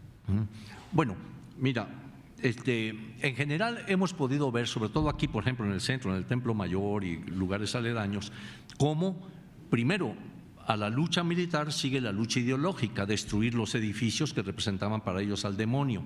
Entonces empieza una destrucción masiva, aprovechar esa piedra para las construcciones ya coloniales, cristianas, iglesias, casas, conventos, etcétera. Entonces, en cierta forma hay una destrucción fuerte, ¿verdad? Y claro, se van construyendo, se van echando pisos, se va rellenando, etcétera. Entonces nosotros, arqueólogos, hablamos de excavar precisamente cuando es necesario encontrar un vestigio, pues siempre es necesario hacer una excavación para encontrar lo que subyace en el terreno. Entonces, oirás cada vez que veas a un arqueólogo hablar que te va a decir siempre, digamos, excavaciones, he hecho excavaciones, etcétera. Inclusive, por ejemplo, en Teotihuacán, por algo que nos es muy conocido, pues ahí vemos cómo el tiempo, en buena medida, se encargó de ir cubriendo, ¿verdad?, todos aquellos vestigios a grado tal que pues quedó totalmente tapada, y hasta que llega la arqueología a excavar y poder obtener los materiales, ¿no? Buenas tardes. Se nos dio una información cronológica de todos los trabajos arqueológicos en la zona de Tlatelolco. Sin embargo, veo que hay un vacío de información de los años 68-87. Particularmente me gustaría saber qué trabajos arqueológicos se hicieron durante el sismo, después de los sismos, si se vio afectada la zona o qué arqueólogos estuvieron trabajando. Revisaron si no hubo alguna afectación, porque pues la zona de Tlatelolco se vio muy dañada. No escuché información si la zona se vio dañada también y quién estaba a cargo en ese año de la misma zona. Gracias. Sí, bueno, en realidad no va a oír mucho de esos años, porque hasta donde yo recuerdo no hubo mayor excavación. Yo me referí siempre a estos proyectos de gran envergadura, sobre todo, ¿no?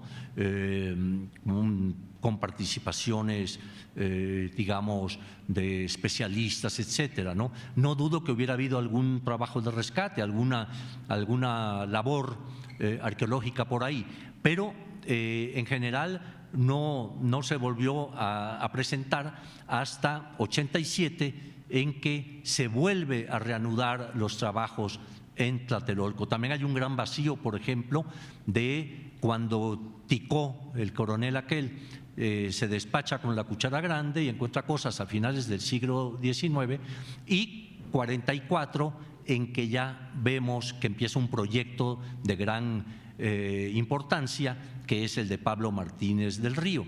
Entonces, ahora, Tlatelolco, claro, desde ya el momento en que quedó bajo el control de INAH, pues tenía obviamente su digamos, responsables de la zona, ¿no?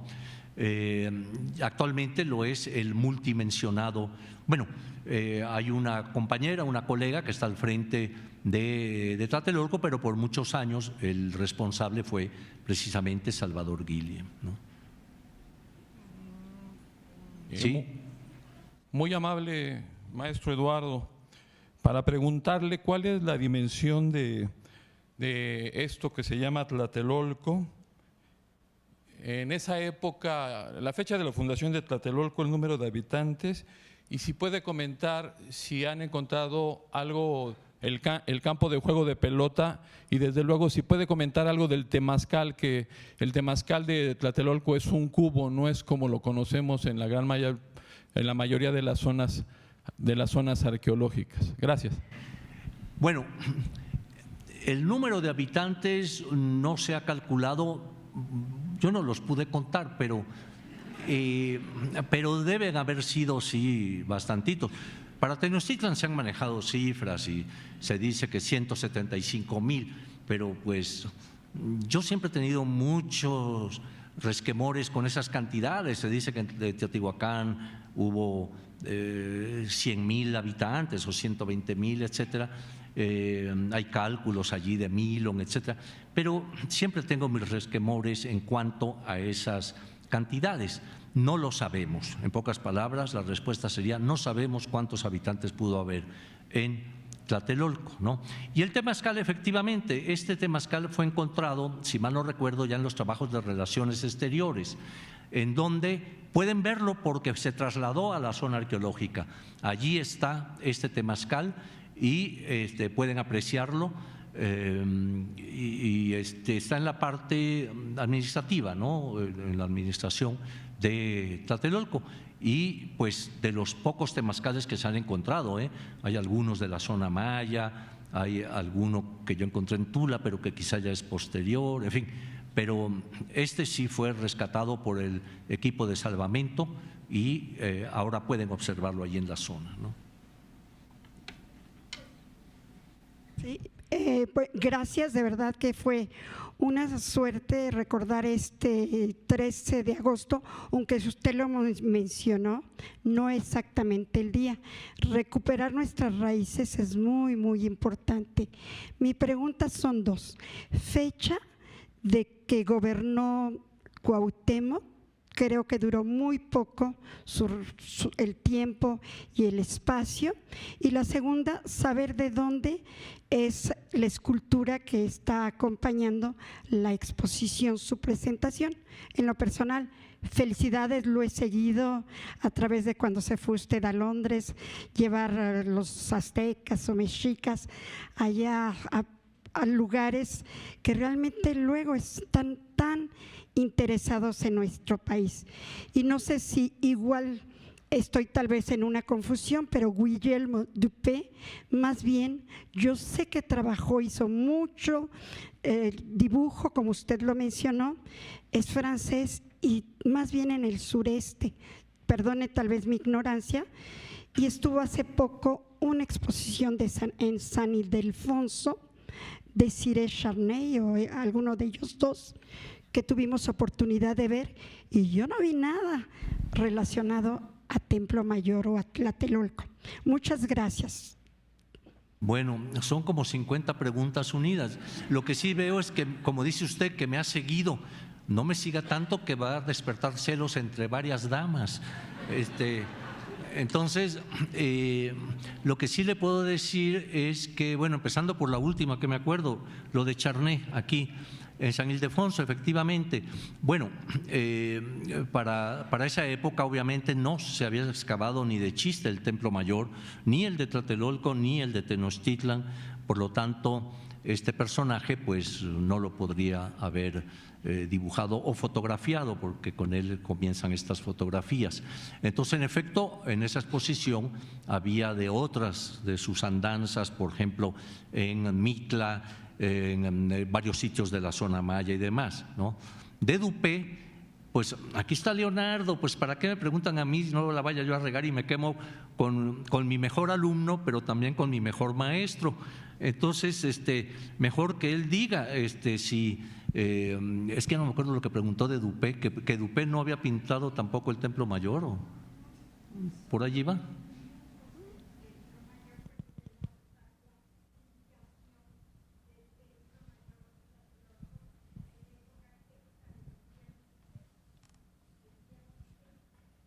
Aquí, ahí le va Leonardo, ahí le aviento a Leonardo. Muchas gracias. Guillermo Dupé era oriundo de lo que antiguamente era el Ducado de Luxemburgo, hoy territorio belga. Él se reconocía como luxemburgués, nació en 1746, rápidamente en sus años mozos, en 1791 llega aquí a México y lo que dice Eduardo, no pudo haber dibujado el Templo Mayor de Tenochtitlan y de Tlatelolco porque no estaban expuestos, no se habían excavado. Sin embargo, dibujó muchas esculturas que habían sido exhumadas de Tlatelolco y de Tenochtitlan, que habían sido exhumadas por aquel entonces. Y estuvo, pero ya en una etapa muy posterior, en 1809, en la ciudad de Palenque, llegó hasta allá, hasta no diríamos el sureste, hasta el estado de Chiapas, no conoció la península de Yucatán. No lo pique porque nos echa las 300 páginas, y muy amenas además. ¿Quién más? ¿Qué? ¿Cuál imagen? Bueno, esta imagen es de Teotihuacán. Cerca de la pirámide de la Luna se encontró la famosa diosa del agua. Pero ¿para qué me adelanto? Si precisamente vengan a la conferencia de Leonardo, yo ya no tengo anteojos, no, me los guardé acá, en donde él va a hablar precisamente la diosa del agua de Teotihuacán, en historias póstumas. Entonces nos va a presentar ahí imágenes, etcétera, y allí podrán saber inclusive quién es el personaje que está a un lado y muchas otras cosas más. ¿Para qué nos adelantamos? Nada más les digo que es de Teotihuacán, eso sí. Hola, buenas tardes. Mi nombre es Eric Aparicio, para servirle, pero quisiera preguntar si han encontrado piezas megalíticas en Tlatelolco. ¿Piezas monolíticas? Megalíticas. Megalíticas. Como la Coyoxauhqui o la Coatlicue. Pones, querido niño, pones a los mexicas tenochcas en un predicamento. Te voy a explicar por qué. Yo sospecho que al momento de que Axayácal conquista Tlatelolco, han de haber despojado a Tlatelolco de todo, Como querían que fuera un muladar, como dijo Axayácal, pues han de haberse cargado con muchas piezas para traerlas por acá. Entonces, los datos que tenemos de piezas tlatelolcas son, diríamos, muy pocos, Salvador Mateo Higuera dice en Tlatelolco a través de los tiempos de algunas de ellas, trae dibujitos, no se ve gran cosa ahí, o sea que quizá las grandes cabezas de serpiente que muy posiblemente debieron estar. Imagínate, si estaban en pugna, pues claro, los de Tlatelolco querían superar a los de Tenochtitlan y viceversa.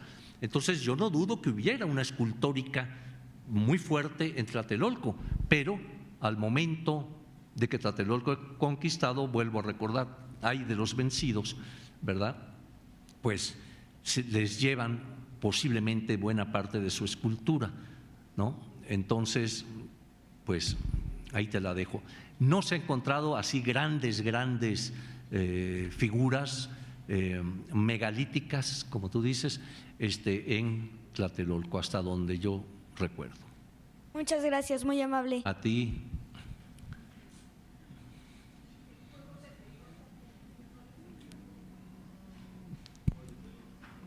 El juego de pelota.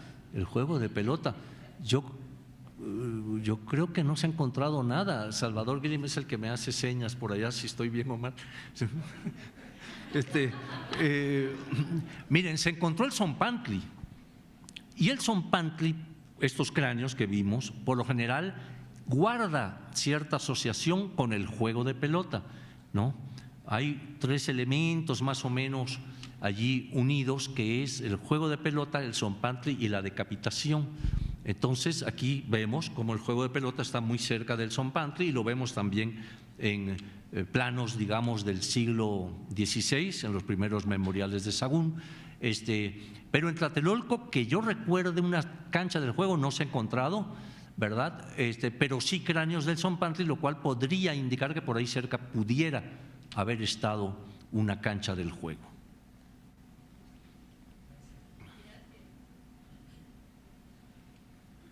Buenas tardes, profe. Una pregunta sobre las tres teorías que dio acerca de los entierros masivos de Tlatelolco. Sí. ¿Qué elementos hay para, bueno, primero para formular tal hipótesis y tal vez para empezar a validarlas? Y otra es tal vez una cuarta hipótesis de que más bien sean enterramientos a propósito, porque es que encuentro, bueno, de lo que usted expuso, es que todos tienen elementos de ofrendas, aunque son ofrendas pequeñas, como lo que dicen las piezas coronitas, pero no son elementos, no son entierros así a destajo, no los dejaron al aire libre. Entonces yo no sé qué elementos habría eso, pero en esta cuarta hipótesis que se me acaba de ocurrir es de que tal vez sea otra perspectiva que había hacia la muerte en el aspecto de Tlatelolco. Porque si tenemos una sociedad tlatelolca que está basada en la economía y la guerra, en comparativa con lo que es la Tenochca, que está basada en lo que es la guerra y la política, entonces tal vez el acercamiento hacia la muerte sea muy diferente a la que ellos tenían hacia la que los temas que tenían. En ese aspecto, bueno, tal vez viene un poco bate, un poco marxista, tal vez ellos sean un poco más colectivos o un poco más comunistas, socialistas, a permitirse enterrar en un aspecto políticamente más comunitarios, en un aspecto religioso que en teoría es similar, pero el acercamiento es diferente.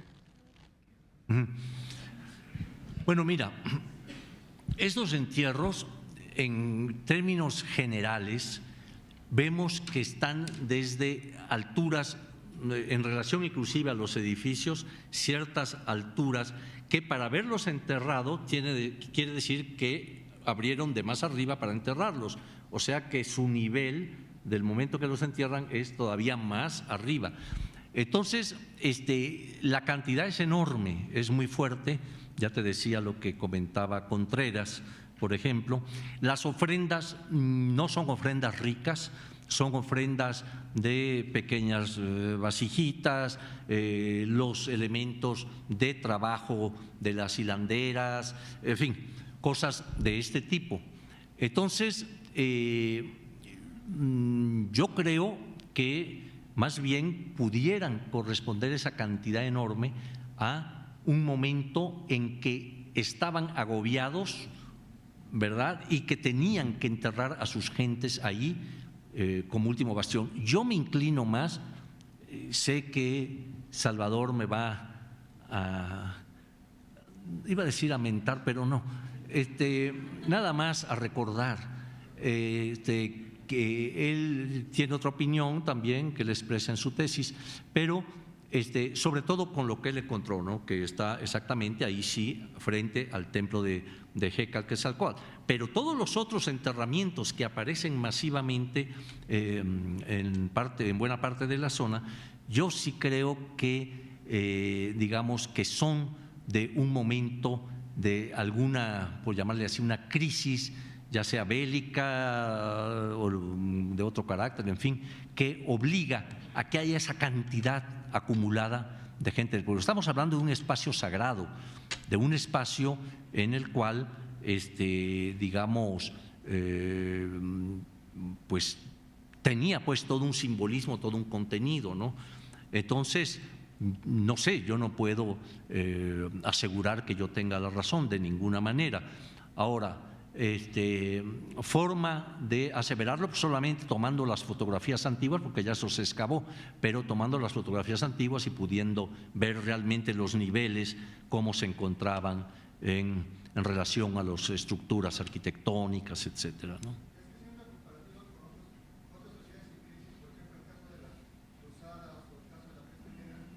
¿En la casa de qué?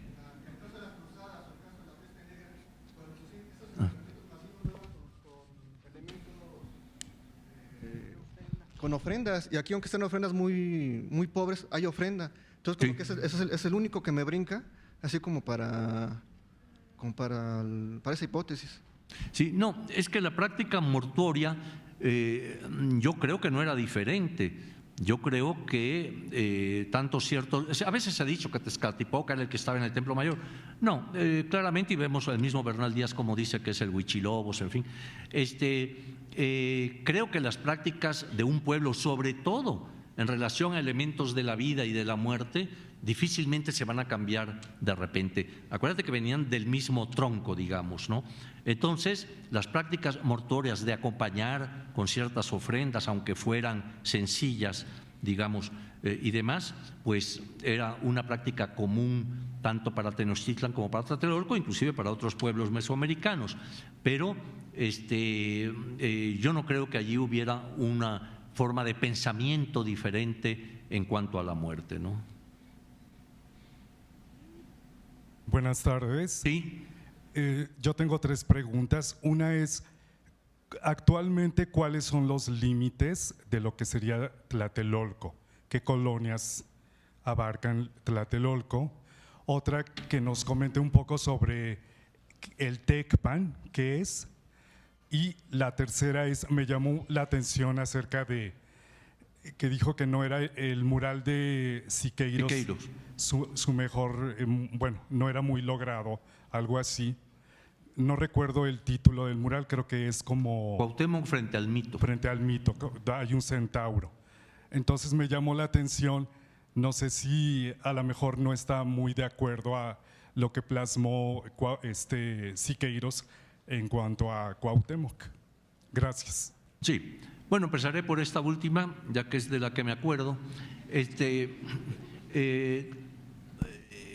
Siqueiros tiene obras, a mi juicio, maravillosas, magníficas, ¿no? Sin embargo, en este caso, creo que, digamos, pictóricamente, inclusive creo que hay una cabezota allí, una cosa realmente que no viene muy al caso, y realmente creo yo, en lo personal, que no es de las mejores obras de él. Nada tiene que ver con Cuauhtémoc, podría haber a lo mejor pintado el momento de la colonia o algo así, pero realmente, pictóricamente, para mí, no es de lo mejor de él. No por el tema va muy a tono, obviamente, pues Cuauhtémoc ahí es donde va a ser la última defensa y es capturado, pero más bien por la manera en que está pintado, ¿no? Por eso es que no lo veo. Lo del Tecpan, bueno, acuérdense que son estas primeras instalaciones coloniales, ¿no?, que tienen lugar, en este caso, allí en Tlatelolco, y que afortunadamente se ha conservado, ¿no? Allí se pueden ver todavía estas arcadas, ¿no?, en que estuvo este lugar. Y es muy importante porque en Tlatelolco se dio también un primer encuentro entre frailes y sabios indígenas, ¿verdad?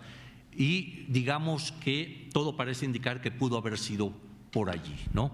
Entonces tiene importancia. Pero había otra pregunta porque me dijo que eran 3, no me acuerdo.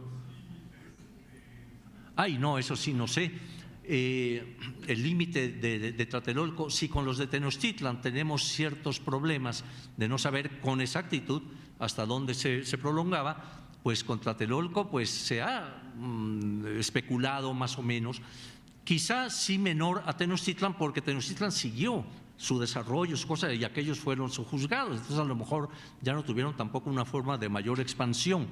Pero saber que si llegaba, por ejemplo, hasta tal punto o a tal calle actual, ahí sí me rindo, no lo sé, ¿no? Bueno, ya me quiero ir a comer. A ver. Gracias por su conferencia. Yo lo único que quiero saber es si esto se está documentando y si en un momento dado nosotros, los que acudimos a la conferencia, tuviéramos la oportunidad de hacernos el documental. Bueno, voy a proponer que el Colegio Nacional edite, digamos, estas charlas para que, lo que tú dices, si alguien quiere adquirirlo y ya tenerlo y verlo y demás, pues lo puede hacer, ¿no? Entonces, no es mala idea, al contrario, entonces pues propondré eso, a ver si todas las charlas que se dan en el colegio, que hay muchas muy interesantísimas de los diferentes miembros que lo conforman, pues se puedan dar, digamos, al público, ¿no? Bueno, muchachos, aplausos y adiós.